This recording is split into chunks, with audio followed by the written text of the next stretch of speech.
r/IAMA. Ask me anything.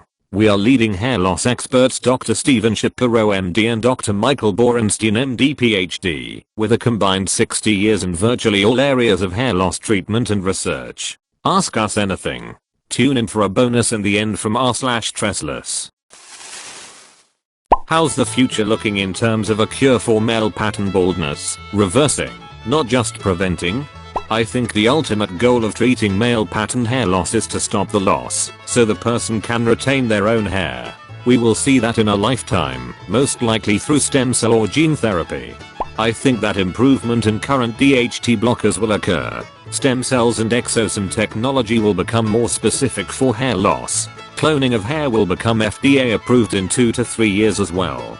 Stem cells and exosome therapy will be improved. Cloning will be FDA approved in the next few years.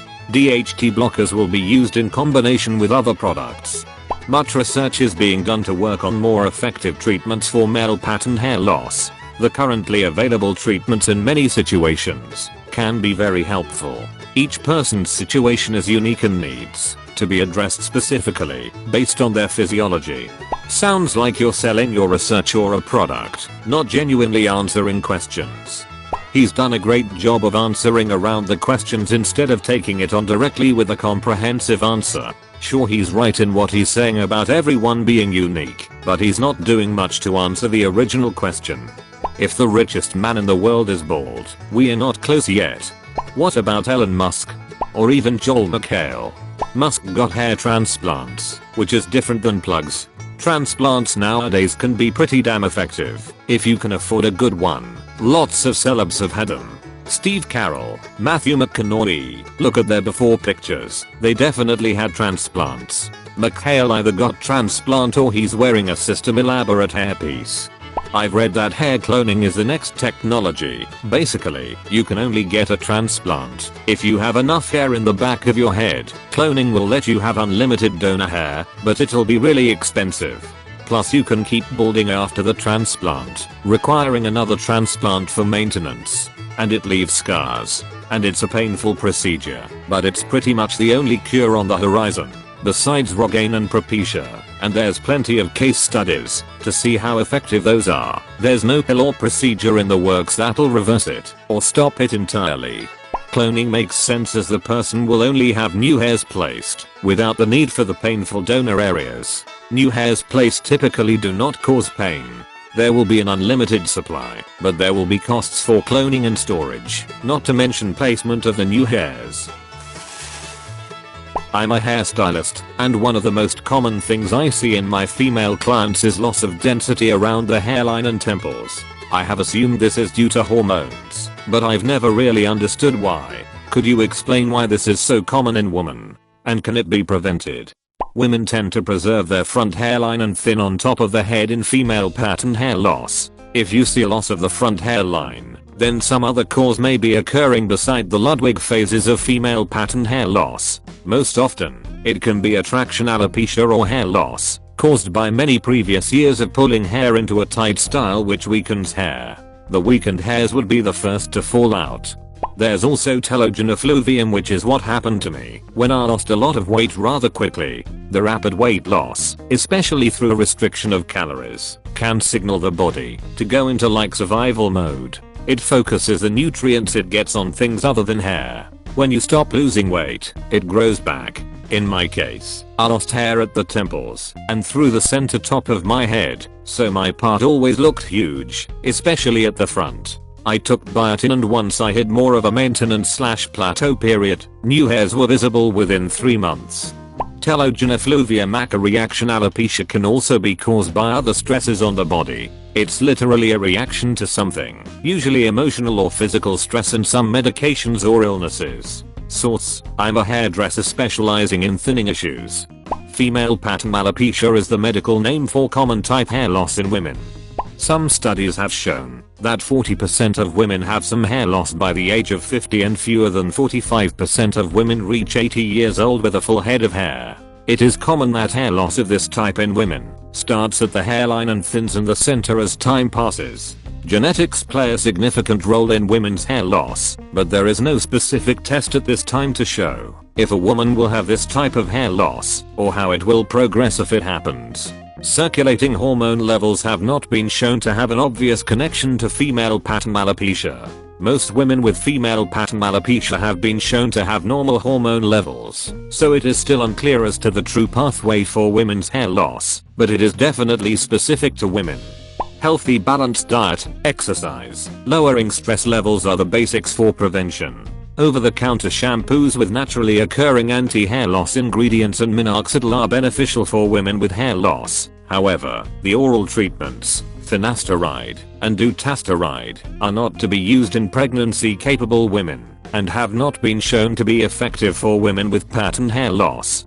My hairdresser had told me that this can sometimes happen to women because they pull their hair back too tight, and over the years those areas tend to thin out. Traction alopecia can happen to anybody at any age. Citation: Jojo Siwa.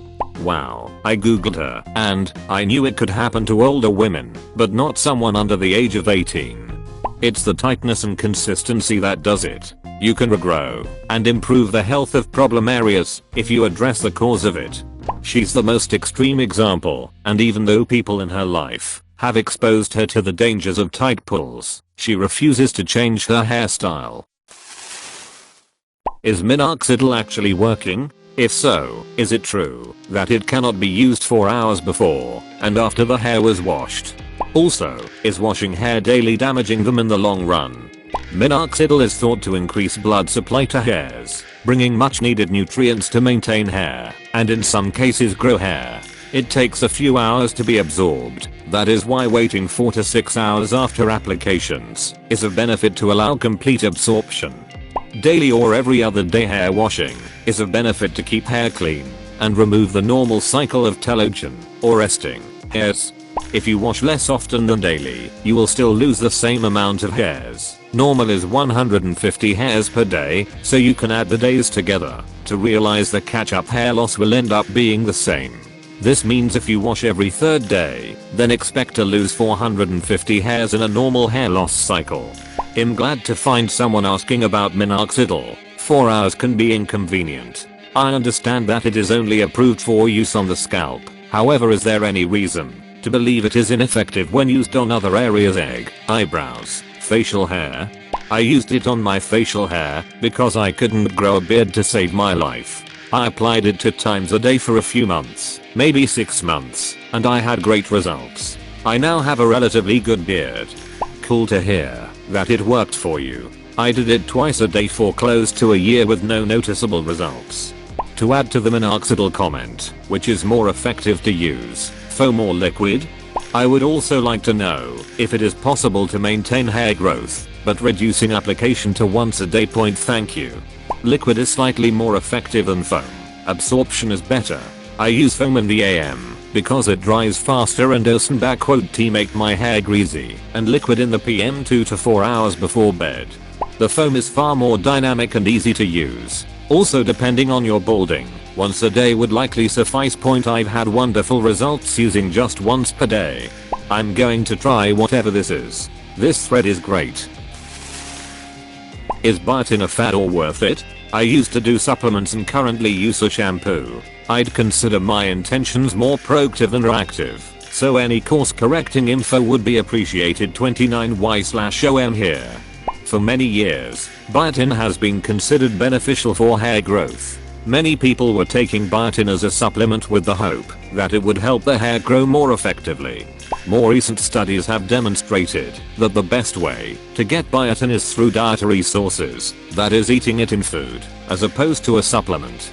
It turns out that simply adding a biotin supplement is not as useful as eating it regular food sources, such as common foods rich in biotin, eggs, almonds, cauliflower, some cheeses, mushrooms, among others. So does it work or not? That didn't answer the question. From my understanding, biotin is good to use if you want to have healthier looking hair. It will help make it look shiny and more kept. In terms of actually preventing hair loss, it doesn't do anything. Source: been balding for years, been taking treatment and frequent r/TressLess. Can you shed some light on what sort of treatments celebrities are getting that makes their hair fuller? I feel like they are paying for some top level procedures because the results are not half bad. Are they just well done hair transplants? I'm thinking of people like Gordon Ramsay, Elon Musk. Lesser known but definitely had something done was Daniel Tosh. What exactly are these people doing? I cannot say what people I do not know use. However, I know a person who sells glue for hair pieces and he says 80% of Hollywood has hair pieces for what that information is worth. Can you leak us pics of bald celebs? We won't sell them to the tabloids, we promise. You can look up pictures of John Travolta without his hairpiece, and it's not very pretty tbh. Was expecting something bad, but he actually looks good. Also CD and Sanders, Brian Urlacher, and in progress LeBron James. It's plugs. They're just getting pretty good at it these days. As a Miami Heat fan, I watched LeBron lose hair through the years and stress of his daily grind. I noticed more recently that he had more hair. I believe he has had hair transplants, but cannot say for sure as I do not know him. The procedures are relatively quick healing, so even with his short off seasons, from so many trips to the NBA finals, he could manage the healing time. You/Shapiro MD hairless, do you think LeBron and the Lakers will outlast the Clippers this year? It should be a great battle in the Western Division. Don't discredit the Heat in the East. I think they might have a shot this year. No pun intended. Username checks out. Follow-up question. Does the transplanted hair grow? Transplanted hair typically falls out as it is pushed out by the new hair growing underneath. It is highly successful with final results 9 to 12 months later. What are the early signs of hair loss, and is there anything that can be done to slow/stop it? The earliest sign of male pattern baldness is called temporal recession.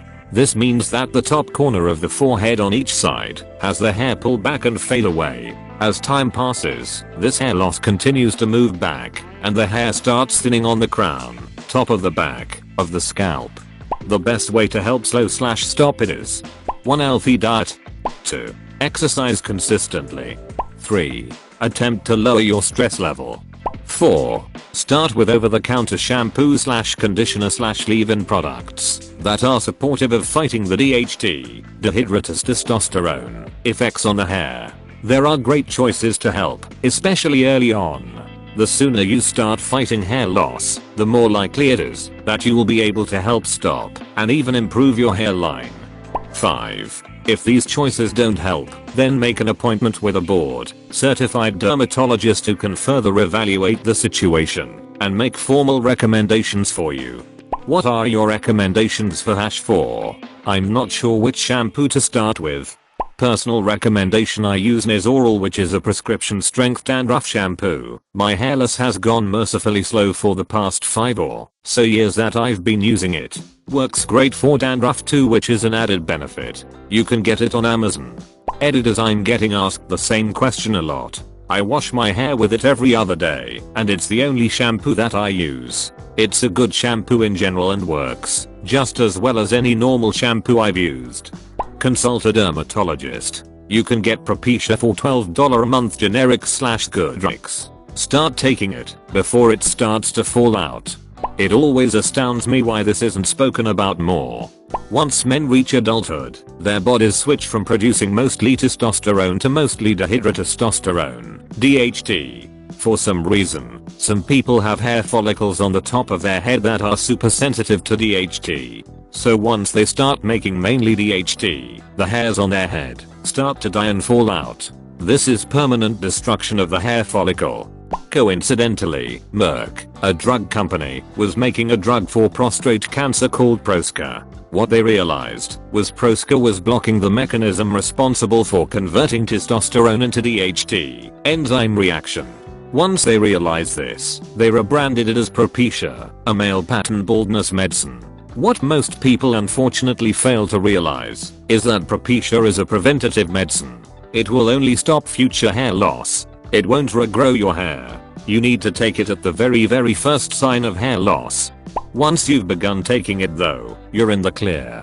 You've blocked the reaction responsible for your hair loss, so you shouldn't experience any more hair loss. And there are no side effects, except for 1% of people, which is a statistically invalid amount. And to make it even better, you can get it as a generic now. So it's real cheap. I have Propecia, but am terrified of the side effect possibilities. Even after looking through the research and seeing that the side effects potential is slim, I still had to sign a waiver before getting the medication. With Propecia, the studies with follow-ups show that there is almost a 100% reversal in any sexual side effects once the drug is not being taken anymore. This is anecdotal, but I'm a male in my early 20s with early signs of balding. I started taking Propecia, and after a couple months I had persistent sexual side effects, had a hard time reaching orgasm, ejaculating less. These are both documented side effects in most studies. After I stopped taking Propecia, my side effects went away almost instantly. What is considered normal hair loss? As a female, it feels like I'm losing a lot of hair, but I can't tell if it is thinning. I don't want to catch it when it is too late. Great question.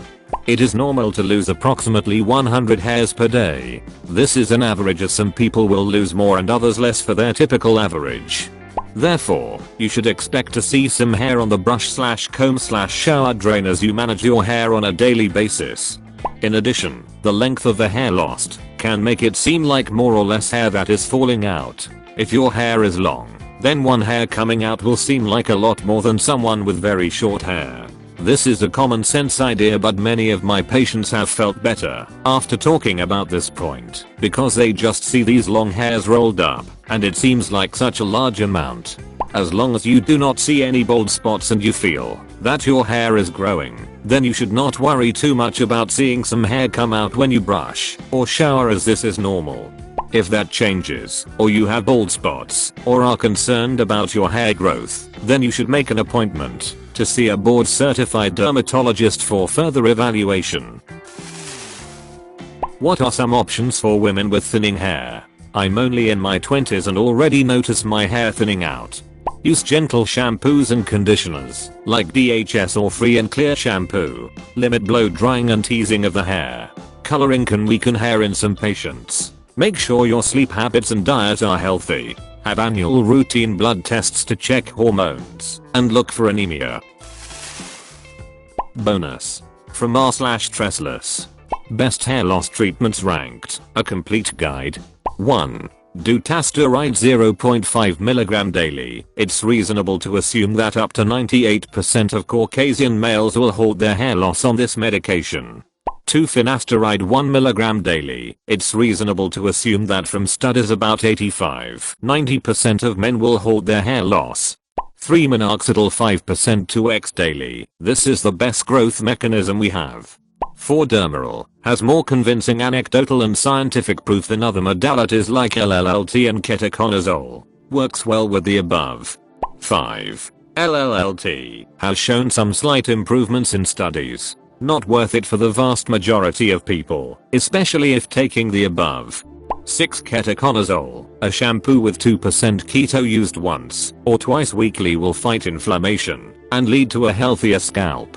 7. Diet optimization. Having a high protein, nutritious diet will improve the health and growth rate of the hair, but not do anything to fight MPB. There you have it. This is all that's worth your time in 2019. Take at least 1 or 2, 3, and 6. Add 4 or 5 if you're determined.